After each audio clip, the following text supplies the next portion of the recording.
Hey everybody, welcome to the I Am Podcast YouTube channel. Make sure to tap the bell, subscribe, and comment down below.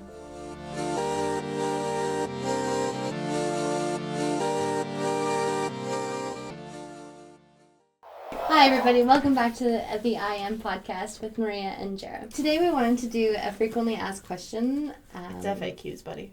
Sure. Anyways, we asked a few of our friends and neighbors and people on the internet if they had questions about egg donation and surrogacy, and so we have... And even about being an intended parent. There's some intended parent questions on here too. Yeah, and so we are going to go through those and answer them for you, and hopefully this will be educational and not too boring. Yeah, well, we're pretty funny, so... Yeah, we're okay. Well, do you want to start or do I want to start? I'll start. Okay. Jamie wants to know, how do intended parents and surrogates start their relationship? So that's one place where we're actually different, and because I get to talk to surrogates and egg donors, and that gives me the kind of... And we get to witness Karen talk to the intended parents. Yeah, we get to see that firsthand a lot.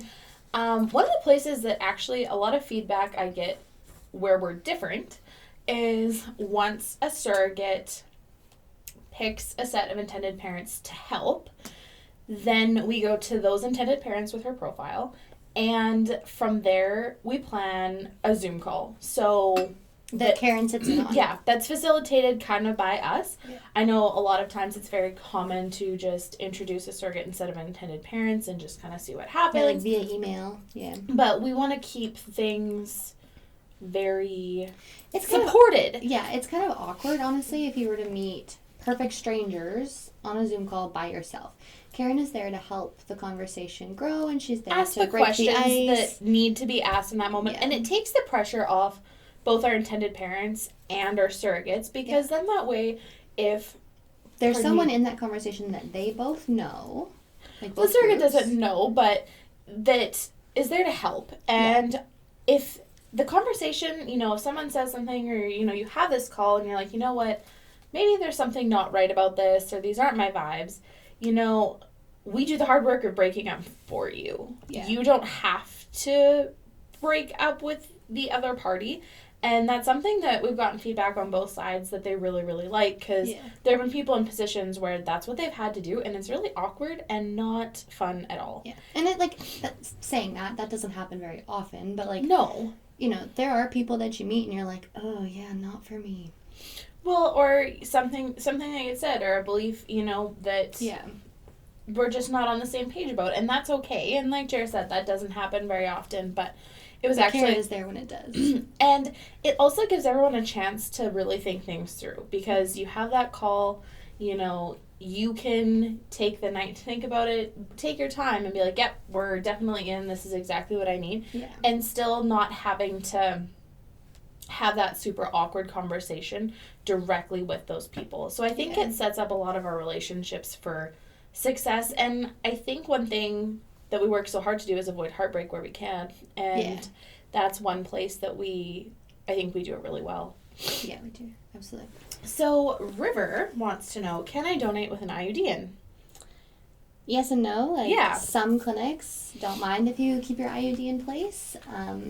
Some clinics are going to ask you to remove your IUD, and then in your contract, your IUD replacement will be paid for. So you might have it taken out, but it doesn't cost you anything to have a new one put back in, and you can have it put back in right after your retrieval, while you're still sedated. Which is honestly so nice, because I am someone who's had an IUD placed during retrieval and not during retrieval, and 100% would pick having it placed during a retrieval. You don't know, you don't remember it, you wake up, it's just there, it's great. Yeah, I've only had an IUD once, but when I had it inserted, I was not sedated. They gave me a shot of something in my butt, and let me tell you, it didn't do nothing. And I laid on the floor and cried for the whole day. And I'd way rather have it done during the retrieval. Honestly, it wasn't even an issue for me. Having it placed during retrieval, it was just there, and it was great. I feel your cramps afterward might be a little bit more intense, than just a regular retrieval, but I don't think it's anything. And especially if you've had an IUD before, you understand what that's like, and being able to have it put in while you're really out of it is a wonderful thing. And your cervix is frozen. Yeah. So that really helps too. So yeah, but like I said, some clinics, they're totally fine and you can leave it in. So. And I think to make keep in mind as a donor who wants to donate with your IUD in, just know that sometimes it might take us a little longer to get you matched because we can only show your profile to intended parents who are working at a clinic with a doctor who is comfortable with doing a retrieval process with an IUD in. Whereas you're like, if you're willing to have it removed, then their options are way bigger for you. And any doctor is going to be willing to put an IUD in after retrieval is complete. Yeah. So if you wanted to have it taken out and then put back in for the process, it's really easy to do. Carmen wants to know, how do I trust my surrogate? You know, when we were kind of looking over everything and talking about the questions and the answers, I think something to really keep in mind, I know Carmen was an intended mom, is that trust is a two-way street. Yeah, so not only are you thinking about, how do I trust my surrogate is also thinking about how do I trust my intended parent. Yeah. And keeping in mind that trust is on both sides, and just like, you're trusting your surrogate to do everything right and all of those things. She's also trusting that you're going to be there, you're going to support her, that, you're not going to take off without your baby, which, has never happened, but, we've heard about it happening, in the States and, different circumstances. Yeah, so making sure that really both parties understand that this is a leap of faith from both sides. Yeah. And, I think how we start our surrogate and intended parent relationships is a really good basis and foundation, and Us Here to New is here to help. And that's the thing, we don't just introduce you and then you're on your own. You have support on both sides for the entire time. So if there was ever an issue where, you didn't get along about something further into the journey, we are here to help you through that and help you remain trusting each other. And still be able to carry forward and have a really good relationship. Yeah. And I think that, just really recognizing that trust is given on both sides. We're here to support you, especially when it comes from a surrogate trusting an intended parent. An intended parent may have been with us for, a couple years by the time they meet you. There's someone who we've met and known for a long time, had a lot of hard conversations with, with all of the legal implications and rules through surrogacy and egg donation. I think that also gives people some peace of mind. Both sides are protected through those processes. So, and Karen is such a good judge of character. The intended parents that we help are good people. Well, I think that's why we are so careful with the intended parents we take on. And really thoughtful, and we're also, at the end of the day, really careful about the surrogates that we bring in as well. So to bring us to our next question, Shannon wants to know, what is the difference between a gestational surrogacy and a traditional surrogacy? Oh, pick me. Oh, oh, it's Jared. It's the cute girl in the blue. Gestational surrogacy is... I guess we should talk about traditional surrogacy first. It doesn't really matter. Okay. So traditional surrogacy is where the surrogate would use her own egg and do an IVF implantation? No. So traditional surrogacy, you would probably either do IUI or honestly, IUI, thank you. Hear of stories of there is at-home kits for this. Yeah. So traditional surrogacy it used to be more of a thing than it is now. Yeah. And traditional surrogacy is sometimes intended parents opt for it because it's less of a cost. But it is a bigger ask of your surrogate. And the legal contract is different as well. Much different. And the reality is, if you do traditional surrogacy, in the big, wide, crazy world, in theory, your surrogate could change her mind because it is her baby. Yeah. Whereas with a gestational surrogacy, you can't. At the end of a traditional surrogacy, doesn't she, it's more like an adoption? Yeah. She has to sign over her parental rights to you and all those kinds of things. And, not that we ever expect someone to, but she could change her mind. Yeah, yeah. I feel like when you enter into that kind of concept, that's not what she's planning to do. No. But obviously, it has happened. Whereas with gestational surrogacy, your donor has already signed a contract before the eggs have even left her body. And there is no genetic connection between your surrogate and your child. Yeah. So gestational surrogacy is where you would take a donor egg and then intended parent or sperm, the intended mom's eggs. Yeah. Or sometimes we'll see a double donor embryo, which would be donated sperm, donated egg. Yeah. embryo, and that's what we use. The surrogate carries that. So, yeah, and it does end up being a safer route in that aspect because it's not hers. We have done some traditional surrogacies here at New. They're more few and far in between, but and they went well, they went perfectly, but yeah. I would really say, that 97% of the surrogacies we do are gestational, and that's really the trend and really what we do here in Canada. There's very few traditional surrogacies happening here in Canada now. I really think it's kinder to all parties to do gestational. Truly. Yeah. So Amy wants to know if the meds taken for an egg donation will affect her own fertility.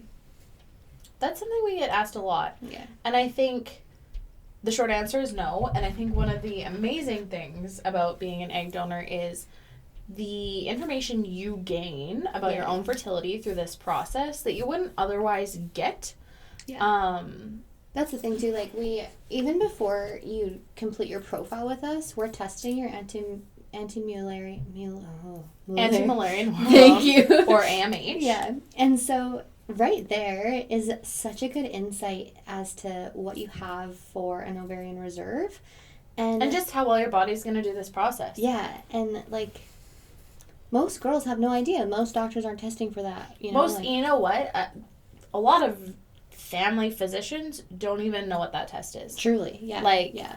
And if you're, a younger woman and you don't have kids yet, it really is important information to know. And even if you do, it's a really good indicator of where your body's at. Yeah, because honestly, if you're 21 years old and your AMH is at 6, you need to start thinking about... You can't wait till you're 32 to have a baby. You need to start looking at it now. Or freezing your eggs or whatever that looks like for you. But, if you're 21 and your AMH is 60, well, you're good. Yeah. You're sipping margaritas on the beach and you're it's not... You have time. Yeah, you have the gift of time, and not everyone knows not everyone knows that, and I think it's something really important, and I think it's looking ahead. I mean, Dr. Carey said, our infertility rate is more like 1 in 4 now as opposed to 1 in 6, and I think if we can do some of these small things as women to be proactive about our fertility...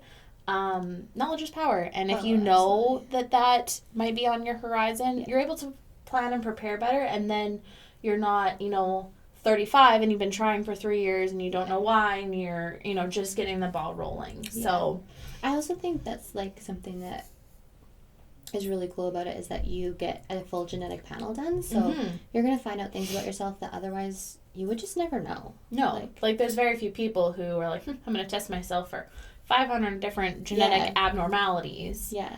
And it's expensive. Oh, it's super expensive. And there's been only one case that I've seen, but we got to that step and it turned out that a donor had Fragile X syndrome. That's so important for her to know for herself. No, she didn't end up getting to be a donor, and that was devastating for all.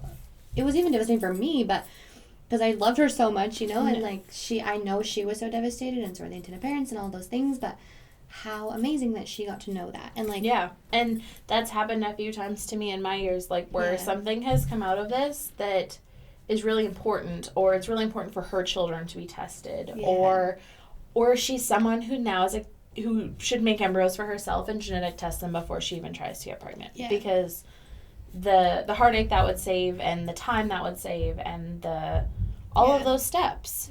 But at the end of the day, this process does not affect your own fertility.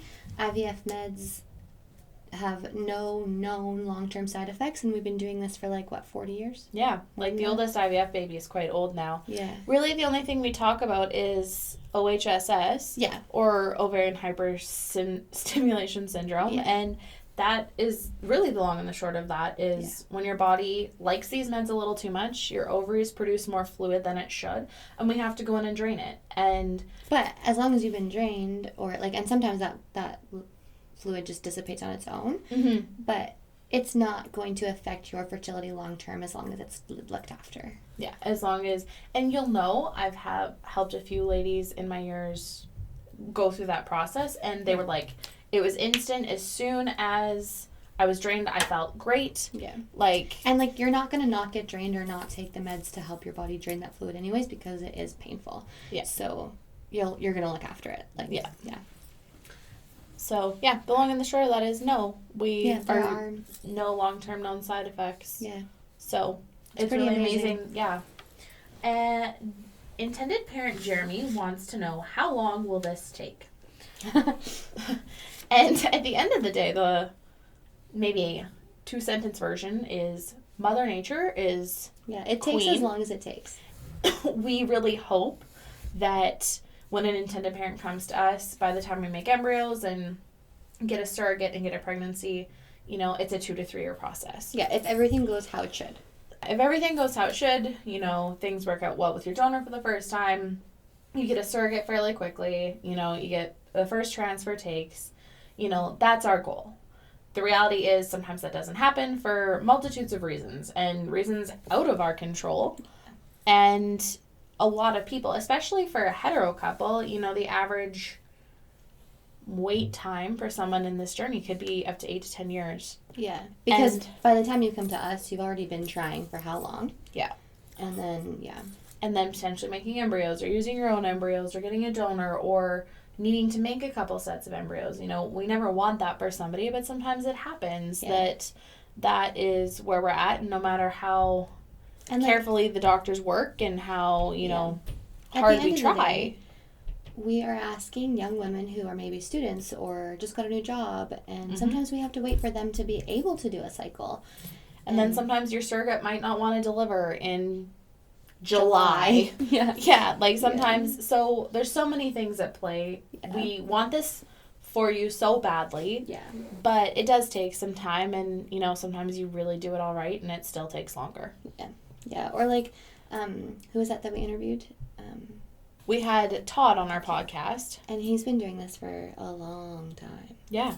So it just, sometimes lightning strikes and all the dominoes just go in line like they should, and things happen fairly quickly. And sometimes a toddler comes in and just kicks your dominoes. Yeah. Or I was going to say, we do like loop-de-loops to here, loop-de-loops here before we get to that's probably makes more sense. Okay, Haley wants to know, how many babies do intended parents have?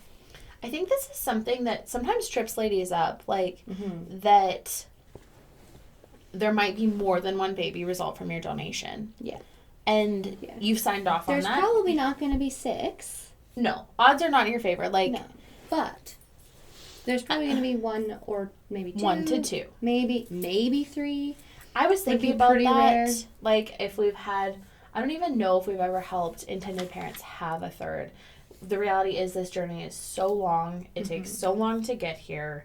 And it's so costly that I would say lots of intended parents stop at 1. Like, they finally get their baby. They get to do it all. And sometimes we do see sibling journeys. And if that's the goal, usually it's kind of set sibling, up and it's set up for one sibling, and I really do think it's amazing all of the people who can have a second and who feel so strongly about giving the gift of a sibling, because I do think that's a really beautiful thing to do for the baby you've already had. If it doesn't happen that way, these babies are so loved and supported, and that's okay. And if it's been such a long and taxing journey on you, and you take your one baby and run and do all the amazing things and all of that, I think that's really special too. But I think that's something, too, that, I don't know of a surrogate, this might sound bad, but, I don't know of a surrogate who's willing to do that for someone to have a third baby. Yeah, lots of surrogates. And, I mean, Linda, if you have been with us a long time, you remember, I'm pretty sure I teared up when she, or maybe even she teared up when she talked about... We were all crying, even Jessie was crying. Her first journey, and being in the hospital bed and holding her surrogate baby, and her surrogate baby's older sibling said, "Thank you for making me be a sister." Yeah, a big sister. And how cool is that? And you've just given them a lifelong BFF. Yeah. And that, talking about it gives me the chills. I literally have goosebumps right now. The gift of a sibling is so impactful and so incredible. And so I really do think it's amazing for the people who have the means and who can have a sibling. I think that is such an amazing gift if that's what you want to do. Yeah. And as a donor, you've signed off on that. And you have to be okay with that. Mm-hmm. Like, because you've signed off on it, it no longer is your choice what this family does with those eggs. No. You have choices further if they wanted to adopt them or if they wanted to destroy them or donate them to science. Like, you have input there, but at the end of the day, you know, how many babies they have from this. And here's the thing. You're also taking the risk, and the intended parents are taking the risk, that you might help them and they might get no babies. Yeah. So it's something to think about for sure. And I know lots of ladies sometimes struggle with that, but you're choosing to give the gift of family. And at that point, it's up to the family to decide what that looks like. Yeah. Yeah. Rachel wants to know, can I have sex on medications? No. Do you want quintuplets? Or do you want to be octomom? Yeah. And do you want to breach your legal contract? Yeah, yeah. So, as a donor and as a surrogate, there are fairly short periods of time where it's going to be in your legal contract that you're not going to be having sex. Yeah. And it's for good reason. It's not just for like, it's not just because we want to kill your fun. It is for good reason. There's data to support it. There's, you know, and thankfully for most people, they're like, yep, no, I don't want any part of that. Yeah. I will happily just wait. My thing is, like, when you're on donor meds, like when you're on IVF medication, your body is getting so many more eggs ready than it normally would. Mm-hmm. What happens when you have 4 babies? Like, 4 embryos. And it would completely kibosh what you're trying to do. So Stephanie wants to know if she can be a surrogate with her tubes tied. Absolutely. Yeah. It's a common myth we see. And you know what? We love a good surrogate who's got her tubes tied because it means she's not getting pregnant for herself. Yeah. So. Well, and like, as long as you have a womb. That's all we really care about. That's all we need. Yeah. That's something we actually talked about. And there have been surrogates who've come to us and said, you know, I'm done having my own kids. I have my tubes tied. I already knew I wanted to be a surrogate then. Yeah. This is how I don't get pregnant for myself, and I'm ready. Yeah. So, if your tubes are tied, it's not too late for you to be a surrogate or a donor. Yeah, seriously. So, hit us up. Yeah, you can still be a donor, too, with your tubes tied. Yeah. You can actually be a donor if you've had a hysterectomy, as long as you still have your ovaries. Yeah. Yeah, which is so wild to think, but yeah. And it's so cool that, it's successful. Yeah. So, if you even had a partial hysterectomy and want to be a donor, hit us up. Yeah.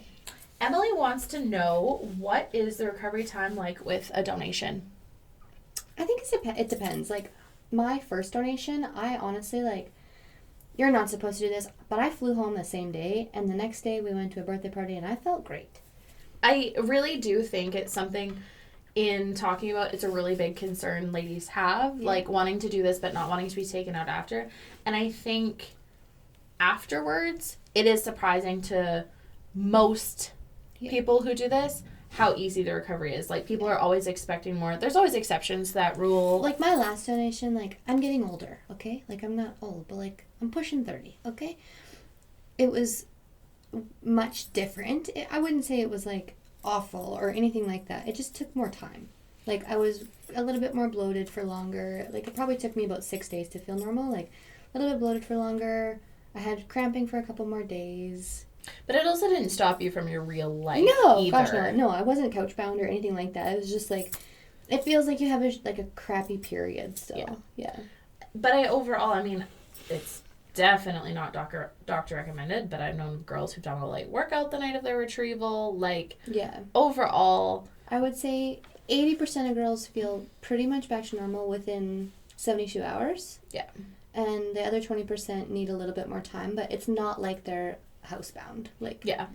Ladies are back to whatever their kind of normal life looks like. They might groan and ache a little more. Yeah. But overall, the recovery time is actually quite easy. We get you home the next day. Sometimes you're a rule breaker and you go home that day. Yeah. And back to normal life, and no more, you're done your donation. There's no more responsibilities. There's no more things for you to check off. You can have a glass of wine. Yeah. Life is good. Yeah, exactly. Yeah, it's pretty easy. Darcy wants to know, how does a surrogate maintain her family life and the responsibility of being a surrogate? I think overall, moms are just superheroes. Let's preface that. Like, the amount of things a mom can balance in a day is just diabolical. Like, dads are cool, you're awesome, but, like, it's just not quite the same. No comparison. Comparison. And I think overall, you make a plan. You know, on this day and this appointment, you know, maybe your youngest goes and hangs out with grandma for an hour while you're at the appointment. Or maybe your youngest comes with you. Or, you know, overall, and the really amazing way your world expands and changes during surrogacy, I think is so amazing and wonderful that you figure it out. Yeah. I also, like, we've talked to lots of surrogates who I have heard say, honestly, sometimes I just forget I'm pregnant. Like, you know, during your day-to-day life, you have a bump and all of those, and you're looking after yourself, but, like, your life goes on normally. Yeah. Well, like, and just like you did when you were pregnant with your own. Yeah, like, exactly. Yeah. You just kind of figure it out. And a lot of times I've seen surrogates say, I just kind of forgot I was pregnant. Yeah. Plus, you get the cool parking spots at Walmart. Amen. So, Amanda wants to know, how long will it take to get pregnant? So, we hope about 4 months. That's from the time you talk to either Lorraine or I in our first call, you are looking at about 4 months. As long as there's, you know, no concerns about when you're going to want to deliver, you know, you want to get us pregnant as fast as you can. Our hope is 4 months or even a shade under. So not that long. No. And but unfortunately there are sometimes fails or, you know, things that happen. And so I think the longest that you would plan for is 8 months, maybe a year. So we are very clear, you know, if you're with intended parents who maybe don't have embryos yet, or, you know, some of those kinds of things, we're going to set that with you up front. You know, we can't go to transfer until this point, or maybe you're still nursing. And we need you to be fully done nursing to start this process. So we're waiting for you to be done nursing. Or, you know, maybe you're someone who's postpartum waits a long time to get your period back, and we need that back to get started with this process. So there's lots of things to take into consideration, but our hope and goal is if you're ready to jump in, you're good to go about 4 months. Yeah. And I think actually I ended up with one more question actually. So Stephen wants to know, do we help intended parents just in Canada, or do we help couples internationally? And how soon before a birth must we come to Canada? Mm. So, yes, we help couples from all over the world. And I think it kind of depends on the surrogate's pregnancy history. Overall, we're going to set you up that, you know, that 35, 36, 37 weeks. Mm-hmm. You're going to be here staying at an Airbnb, hanging out with her, going to those last few appointments, finding the good restaurants in the area. Yeah. You know, getting to spend time with her. And even just for yourselves as intended parents, getting that, those last couple of weeks of, sleeping through the night. Yeah. And, you know, enjoying time with just your partner. Yeah.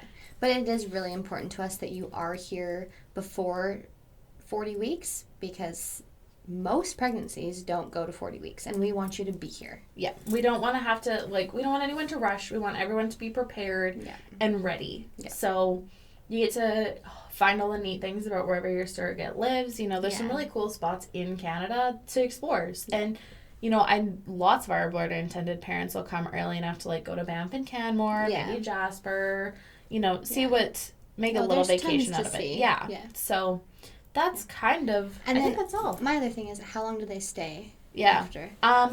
Totally dependent, really, I guess. Yeah. It's going to depend on a passport and where they're going. Yeah, the passport and all those things. But we have a guest lined up, so we have to go. Thank you guys for listening and making it to the end with us. We hope you learned something. And honestly, if you have questions, reach out to us. We're happy to visit. The entire new team is very educated and loves to talk to people. So yeah. We hope you guys have an excellent Thursday, and we'll see you in 2 weeks. Love you. Bye.